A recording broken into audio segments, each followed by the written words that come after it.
Ang programang ito ay hatid sa inyo ng Air 21. Sagot ko, padala mo!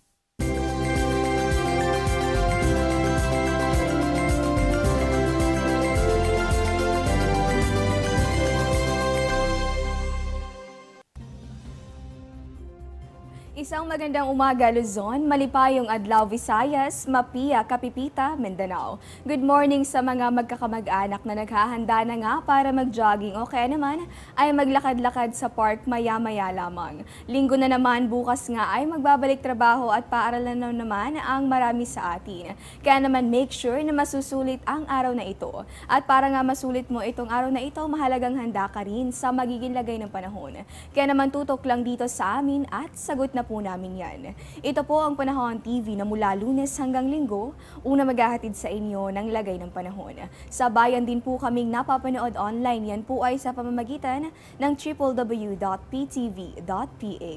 Ako po ang muli ninyong makakasama at maghahatid ng mga dapat ninyong malaman sa lagay ng panahon ngayong Sunday morning, July 17, 2016. Ako po si Desiree Jonio.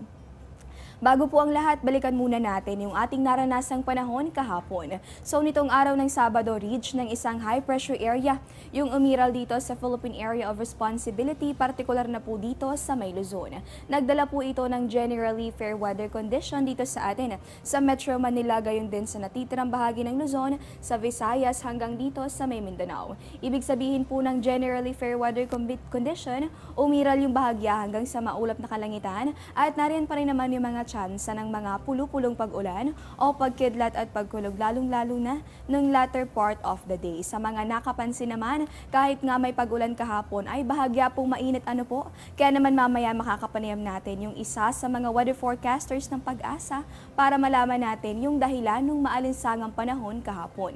Samantala naman, isang low pressure area o sama rin ng panahon, itong ating binabantayan sa loob po yan ng Philippine Area of Responsibility. Alas 4 ng hapon itong Sabado, huli po yung namataan sa layong 1,035 kilometers silangan po yan nitong kasiguran sa May Aurora. Ayon po sa Pag-asa, mababa naman yung tsansa na maging ganap itong bagyo, subalit patuloy po natin yung babantayan kasama ang Weather Bureau. At marahil bago nga sa inyong pandinig, itong mga nasabi nating weather systems, kaya naman po ipaliliwanag natin yan. Para nga mas maunawaan natin, ikumpara natin yan sa low pressure area. Unang-una po kapag sinabi nating low pressure area, nakakabit dyan itong masamang panahon. Dahil nga yung hangin yan ay paakyat sa atmosphere, nagkakaroon ng wind convergence o pagsasalubong ng mainit na hangin na siya namang nagdadala ng kaulapan at pag may mga ulap nga, posible na magdala yan ng mga pag-ulan. Samantala, kapag sinabi naman nating high pressure o anti-cyclone, may hangin itong pababa yung pagkilos.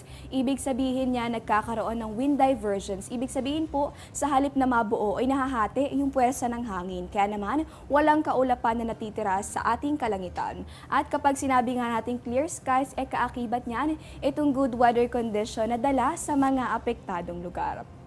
At astronomical data naman tayo sa mga maagang naglaba para mahabol itong schedule sa First Friday Mass. Pwede mo nang isampayan maya-maya lamang dahil inaasahan po natin ang sunrise. Yan po ay ganap na 5:35 a.m. Sunset naman natin pagtungtong po yan ng 6:29 ng gabi. Ang atin naman pong moonrise, yan po ay 9 na minuto makalipas ang alas 4 ng hapon. Moonset naman natin 3:03 ng umaga. Sa mga selenophiles naman o moon lovers, sa inyong pagtingala sa kalangitan mamayang gabi, ang tawag sa face ng inyong makikita ay waxing gibbous moon. Katulad nga nitong mga nakalipas na araw, inaasahan nating mahigit sa kalahati ng buwan ang nakatatanggap ng liwanag mula sa araw. Kapag ganitong face kasi, nagsisimulang madagdagan yung liwanag ng buwan, kaya naman ito ay tinatawag natin na waxing. At alamin naman natin yung epekto niyan sa ating mga tides. Ayon po sa NAMRIA, pagsapit ng 7:55 a.m., posible pong tumaas yung tubig dito along Manila Bay sa 1.12 meters. Pagpatak naman ng 4:20 ng hapon, inaasahan natin yung low tide, posible po yung umabot sa 0.14 meters.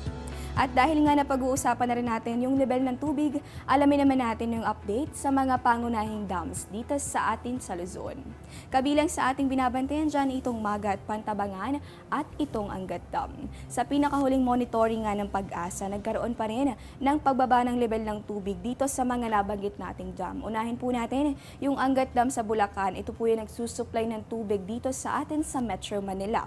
Kahapon po nagkaroon ng pagbaba dyan na umabot sa 0.20 meters. Dito naman sa bahagi nitong Magat Dam sa Isabela na nagsusupply ng irigasyon dito sa atin sa Luzon, nagkaroon ng pagbaba na umabot sa 1.06 meters nitong mga nakalipas na oras. Sa tala naman ng Pag-asa, gayon din ang nangyari sa Pantabangan Dam sa Nueva Ecija, kung saan sa ngayon ay nasa 185.87 meters na lamang yung level ng tubig matapos pong makapagtala ng pagbaba ng tubig na umabot sa 0.17 meters noong mga nakalipas na oras. Simula pa lamang po yan, lagay ng panahon sa mga susunod na oras at araw, malalaman natin sa aming pagbabalik.